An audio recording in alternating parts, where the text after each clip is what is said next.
Speaking of the G-men, man, that's right. they had it. What an exciting game. And it's funny because that was the game that the networks always mud wrestled over. Yeah, right. We want Giants-Cowboys, especially in Dallas with the swanky new stadium. Remember when Eli won down there for the first time? He signed the wall. Like, that was the sexy game for years. And it gets dropped at 1 o'clock Eastern because lo how the mighty have fallen. And it ended up being one of the most exciting games of the day. 77 total points. The Cowboys win with a last-second overtime field goal. And I said, wouldn't it be fitting after 74 total points in regulation, we get a tie? And we almost did. But Brandon Aubrey makes the 64-yarder, the hard one in regulation, makes the easy one in overtime to win the game, and the Cowboys get to 1-1. And I know that Jerry Jones was all happy and Cowboys fans are happy. But, I mean, it is the Giants. Yeah. Like, they're going to have to beat a better team before we regard the Cowboys as contenders. But it was an exciting and fun Week 2 game. It was an amazing game. I mean, tons of big plays. The Giants had so many points in the football game. You felt like kind of had momentum and we're going to take control of the football game, 13-3 at one point. But Cowboys, the one thing I'll say about them and Dak Prescott, because they're, America's team and always under the spotlight and just and they have pride in who they are. That's for sure with the Dallas Cowboys. You can feel that when you're on the field with them or if you're around them. They just don't back down. And Dak Prescott's just not the type of quarterback that's like, oh, okay, we're down 13-3. It's not our day. We're just we'll keep fighting here. He played incredible. I think that's the first thing you talk about. I mean, they found a little running game late in the game where we saw Javonte Williams break some runs. But early in the game, there was nothing. It was drop back, and Dak's got to make throws and plays that way. And it wasn't easy. The Giants were around him and harassing him. He took a lot of hits, but he hung in there. And you see with Dak Prescott, he's tough as hell. And when you give him just enough time, he'll hang in there to the last second, take a hit, and make a big throw down the football field. I mean, you said it right. There was a lot of fun there yesterday, but damn, there was a lot of concerning too. I mean, the defense did some crazy stuff.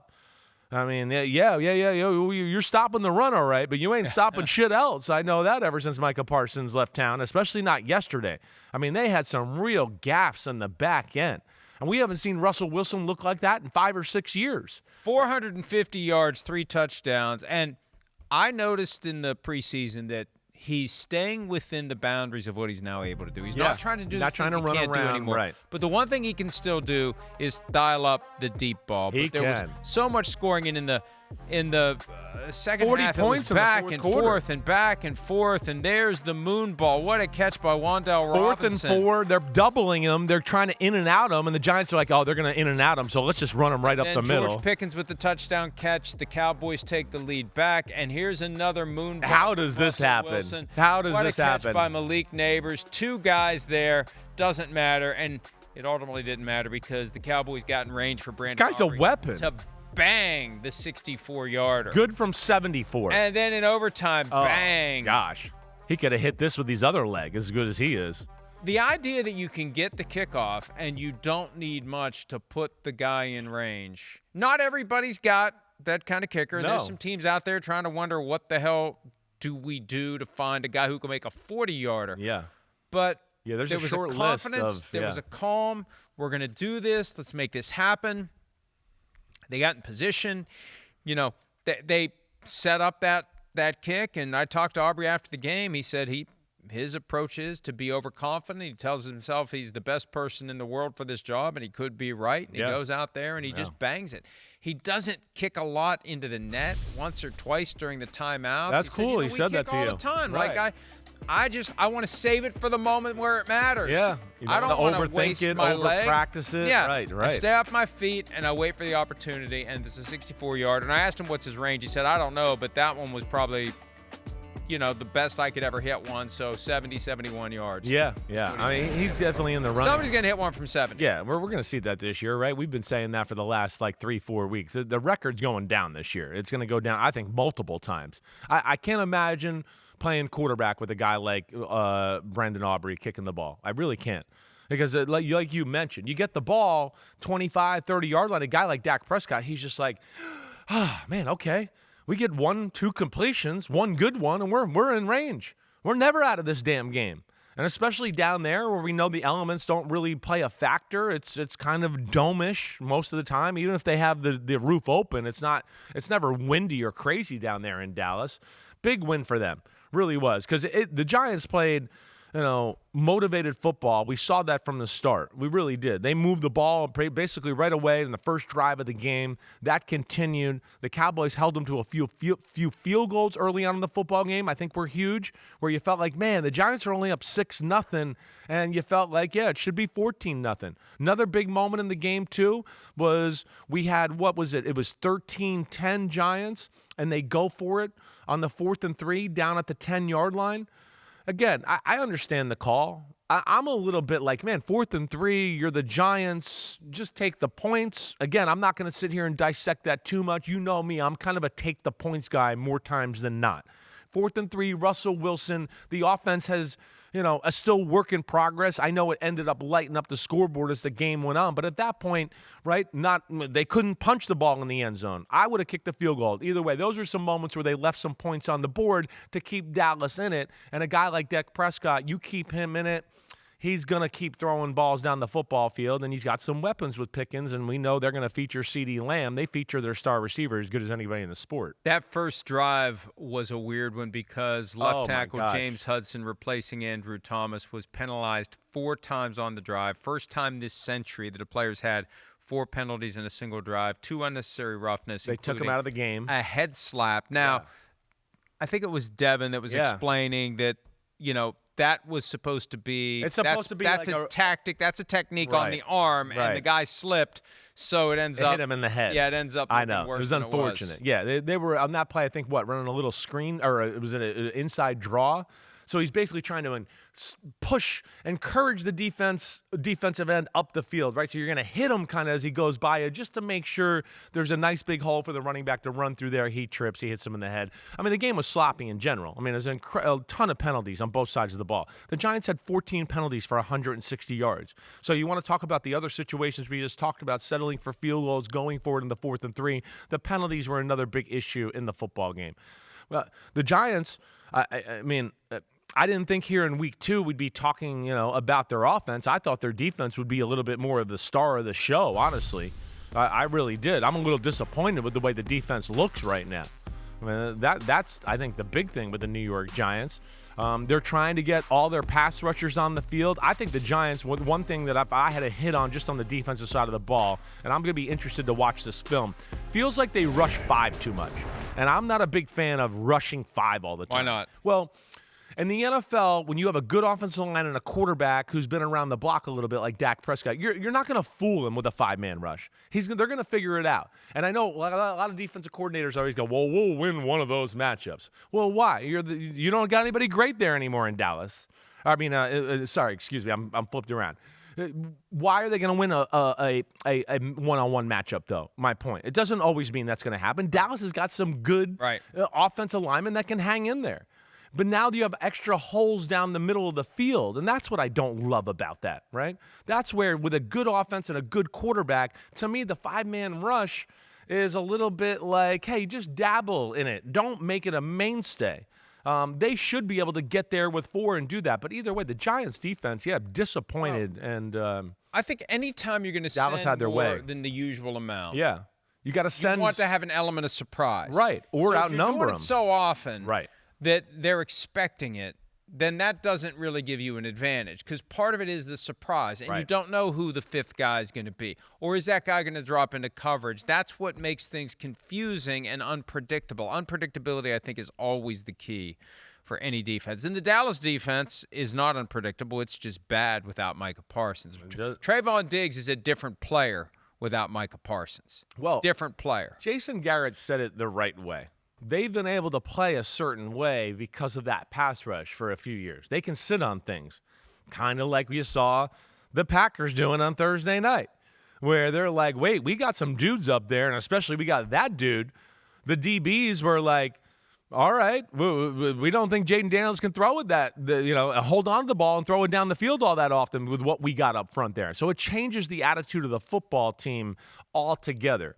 But Yeah, I mean, Dallas, some of the coverage and the bust on the back end. I mean, I've never seen a Matt Eberflus defense look like that. You could say all you want about how they played last year in Chicago when he was the head coach. You didn't see people just running around the field wide open like that or running past the secondary on a regular basis. Russell Wilson, it was fun to watch yesterday. He still throws one of the prettiest deep balls in the game. Malik Neighbors is special.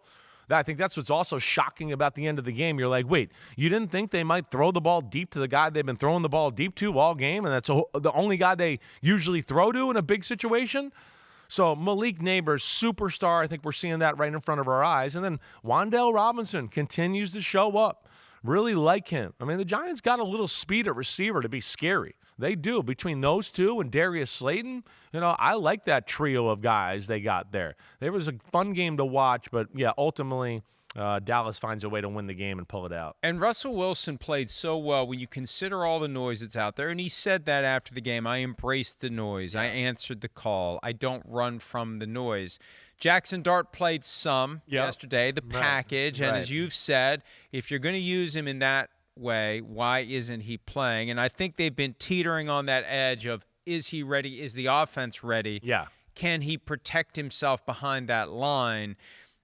Can things really get any better if we pivot to Jackson Dart? Hell, I thought at one point maybe they'll go to Jameis Winston before they go to Dart. Yeah. And let Dart continue to get ready. But the way Russell Wilson played yesterday, even though they lost, how do you not give him another shot? The Sunday night game? Exactly right. That's where I know the Giants thought about benching Russell Wilson last week. Know it. They were contemplating, do we put in Jackson Dart? I wonder, right, after this game, if they go, man, we should have started him, right? Because that would have been the perfect thing. Oh, we're going to be able to throw the ball over the field. He's going to look great, make all these great, sexy plays. And now, okay, great, we got our quarterback. But like you just said, now it gets delayed. When Russell Wilson plays like that, I mean, come on, Russell Wilson played as good as anybody in the sport yesterday. It's hard to deny what he did. I mean, he was, without question, one of the 3 or 4 most explosive, best quarterback performances of the day yesterday. So, yeah, you're not going to bench him. And against the Chiefs, who do some stuff on the defensive side of the ball, yeah, I don't think that happens this week. So that extends his play there, which it should. We'll see. But, yeah, Giants, that was one there where they could have stole it. They could have been 1-1. They let it slip through their hands, and I'm a little surprised with the defense. Like I said, I thought the Giants' defense would be better than what we've seen to this point. Week 5 is still the target because the Giants have a pair of home games against the Chiefs and the Chargers. Yeah.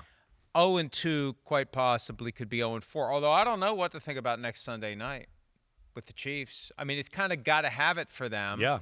For the Giants, it's got to have it, but it's not like anybody expects them to get it. Yeah, there's not the pressure there. Right. So that could actually give them an edge. It could. They can be loose. They can be free, right? Definitely. And with what we've seen with the Chiefs, I mean, they're a team that seems like they got to crowd the line of scrimmage. They got to kind of send extra people after the quarterback to get pressure, back to what we were talking about, because I don't think anybody's real special on that front four. So if you have to blitz and now play man-to-man against the Giants with Malik Neighbors and Slayton and Wan'Dale, yeah, if Russell's throwing the ball like he did yesterday, that could be scary for our Sunday night football game. But, yeah, Dak Prescott, I give him a lot of credit for the way he battles and continues to lead that football team. You know what one of the narratives was, too, and I think it's a little goofy because it was 13 years ago, but it's his first game as a Giant at the place where he won a Super Bowl. Yeah, MetLife Stadium. Right. And that was a point of significance when he signed with the Giants.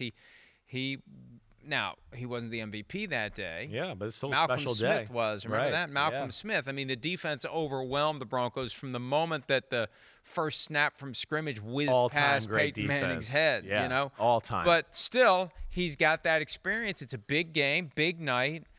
Man, I mean, we're 0-2 on Sunday nights. We're doing pretty well picking generally, but we're not good on Sunday nights so far. You're right. I'm gonna have to really think about this one over the next few days. Chiefs or the Giants. Well, early in the year, the league's crazy. I don't think we were. Again, you ask me, the Ravens are still, I believe, better than the Bills. That was a crazy game. Last night, That was a tough pick there. Yeah, I don't want to talk about last We'll night. dive into it, all right? I'm trying to talk about the other games for 2 hours. So we don't talk about that one. But yeah, Dallas, though, that was a big win for them. And we'll see. They got a lot of adjustments to make on the defensive side of the ball. But the one thing they can hang their hat on through 2 games, and even before we got the lightning delay in Philadelphia in the opener, Dak Prescott looks like he's a man on the mission. Their offense has got a little mojo and something there. They got some guys. Javonte Williams does look good. The O-line, I think, will get better. They have talent. They're just young, and they're kind of coming together as a unit. The CeeDee Lamb, we know, is a special receiver, and I think as we go here, they'll indoctrinate George Pickens more and more. I was a little worried yesterday because I was like, what was that, maybe the third quarter? And I asked some guys in the viewing room, I was like, what's George Pickens right now? And it was like he had one reception. I was like, oh, my God. They better give him the ball because they're asking for it after. And, of course, then he started to get the ball, make some plays. He had the touchdown, had a few other plays too. But, yeah, I've been impressed by Dallas's offense and good for Brian Schottenheimer. I want to say that too. Schottenheimer is a guy that has deserved a crack to be a shot to be a head coach for a long time. He got his shot. It might not be the most ideal situation always there in Dallas with Jerry Jones and the circus, as we know, but he's very calm, even demeanor, and I think he's an amazing communicator with the players. And I'm very happy for Brian Schottenheimer that he gets his first win as a head coach. The key going into the season was, does he look the part? Does he act the part? Does he sound the part? Yes, yes, yes. Yeah, he has. On the sidelines, there's no doubt about it. He is. And in the locker room after the game, it was exciting. It was. You could tell the players even though like Jerry took over. Yeah, the players are happy for him. You can see it. And it's a day of celebration, and they go to Chicago next week, and they could win 100%. In Chicago. Hi, it's Mike Florio. Thanks for watching PFT on YouTube. Hit subscribe for the latest news and analysis from Pro Football Talk.